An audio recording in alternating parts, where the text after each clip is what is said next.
Hey you guys, welcome back for another month of homeschool review here at Robertson Tribe. If you're new to my channel, I am Kimberly. I am a homeschooling mom of 3 to an 8, 5, and 4-year-old currently, and the whole purpose of this channel is to help you in any way that I possibly can. So the month of February is officially over, and I just want to say we rocked it. And I really think the reason why this month went so great is because we traveled almost for the entire month of January, and that really just reset everything. So if I had the biggest takeaway, it would be shut down in January, go on a vacation, or just let life be and do absolutely nothing in the month of January, because your kids are going to come back and they're going to be yearning for rhythm. And that's exactly what happened to us here in February. We traveled to the Grand Canyon and we were gone for 3 weeks. And then we took just a week off when we got home. And then we just hit the ground running in February. And you hear all the time, which I feel it's like almost like a like a self-proclaiming prophecy. I'm not saying that, right? But everyone's like, oh, I'm so burnt out by February. I'm so burnt out by February. I think that can completely be avoided by, just thinking through January, and you're not going to be burnt out by February. But maybe that's just me, not trying to be controversial, but, my kids did not fight me. They did not argue. They didn't do whining. I mean, nothing this month as far as just getting back into the rhythm and getting all of our school done. And that was just so encouraging. So I really want to share with you guys a really beautiful book that I purchased. We do tons of read alouds. Can you see like all the books here? But I found this book, Where Happiness Lives, at a local restaurant. Actually, we finished studying the Vikings, and so we went to a Scandinavian restaurant to kind of celebrate, and they had a little gift section, and if there is a book, there is a huge chance I'm going to buy it. And I saw this book and it looked absolutely lovely, and this is totally worth the purchase. So what I really loved about this book, Where Happiness Lives, it's about these 3 mice that have wonderful lives. They are so happy. And then they realize, as they are kind of like walking down the path, that they see homes that are bigger and they perceive better than theirs. And they start yearning for what they don't have. And I just love like these little holes in the pages. They also have little flaps as well. And, they're like, I'm so lucky. My life is perfect. My house is perfect. It's just enough for me. And then as they walk down, like, wow, look at this really big house. And then there's another mouse that says, yeah, my house is much bigger, but there's like a way better house than this. And they find a castle at the end, and they get to see inside. They're welcomed in. They go as far as they can go to get there.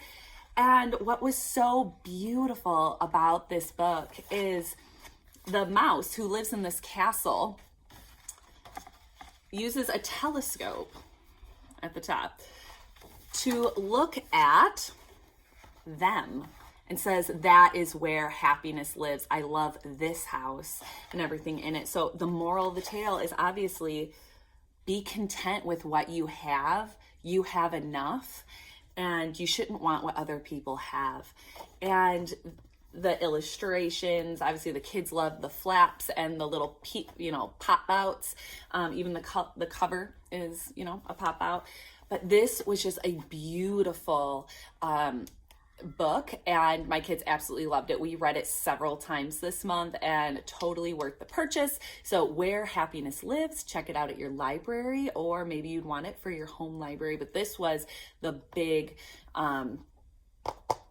win of the read aloud this month. Another really cool thing that we checked out this February was Sarah's Spanish School. So this came up on my feed on Facebook. She was offering a completely free month, no questions asked, no strings attached, and that was legit, online live Zoom Spanish classes. Now, this woman named Sarah, she was excellent. She's a young woman in her late 20s, and her passion is teaching Spanish to kids. And she has a few other teachers that go and teach as well with her in these live classes.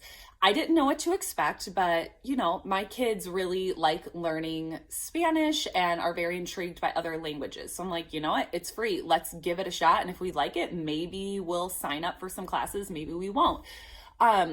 This program was really, really great.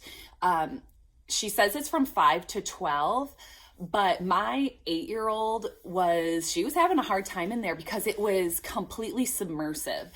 Very little English was actually spoken in the classes, but they were extremely energetic and very interactive. So I would say you could definitely do these online classes way past 12 years old. What I really liked is when you made an account on her website, she gave you tons of pre-recorded classes already that I can still go on here. It's not February anymore.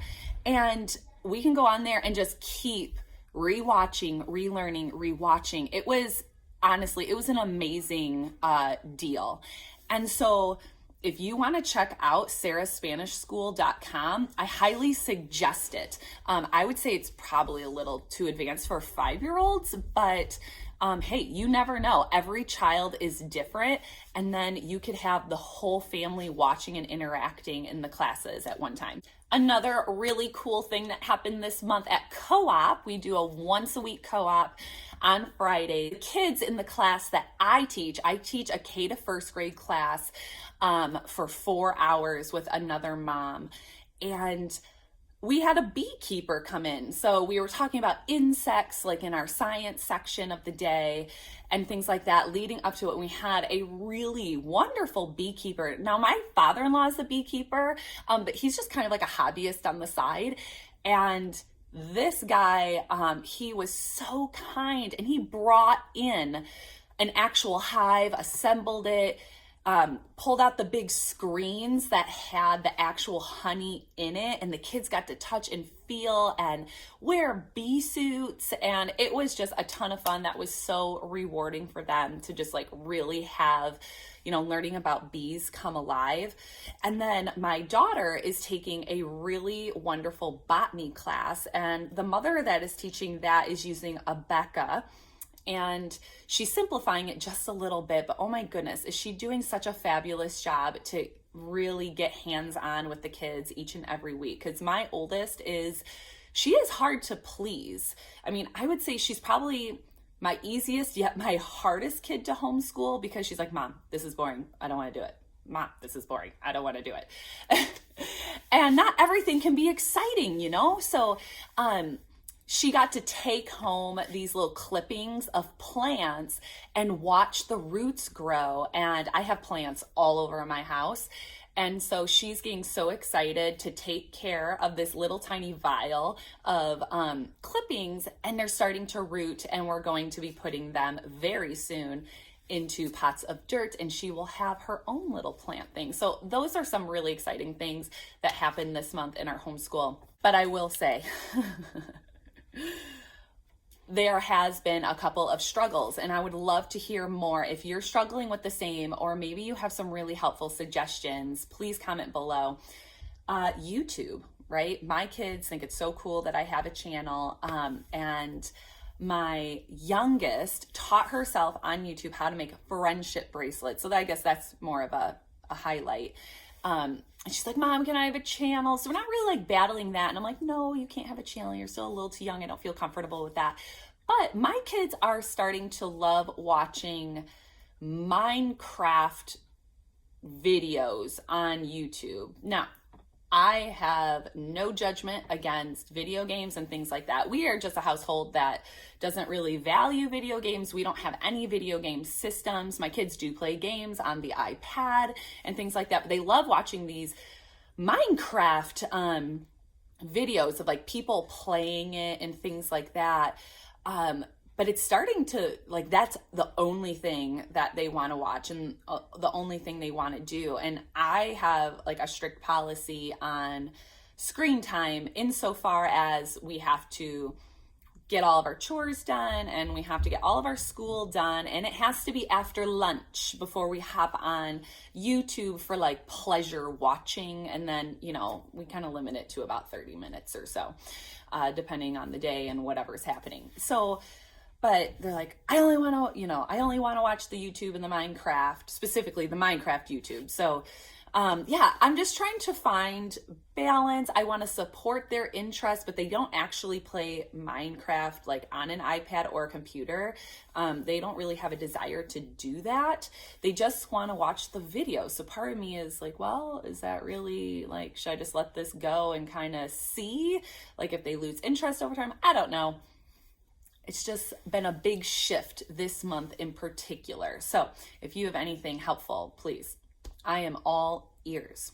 But other than that, you guys, I feel like we rocked our February. We are now obviously in the month of March when this video gets released, and spring is coming. So I have a feeling that our rhythm is going to shift once it starts getting warm outside. Holy moly, we are like, no, we don't want to do anything inside. We want to be outside all the time. And then our more traditional like curriculum stuff kind of goes to the wayside. So I need to be disciplined and make sure that we keep, you know, relaxed but consistent through all of that. So if you guys have any questions about anything that I spoke about in this video, please don't hesitate to ask.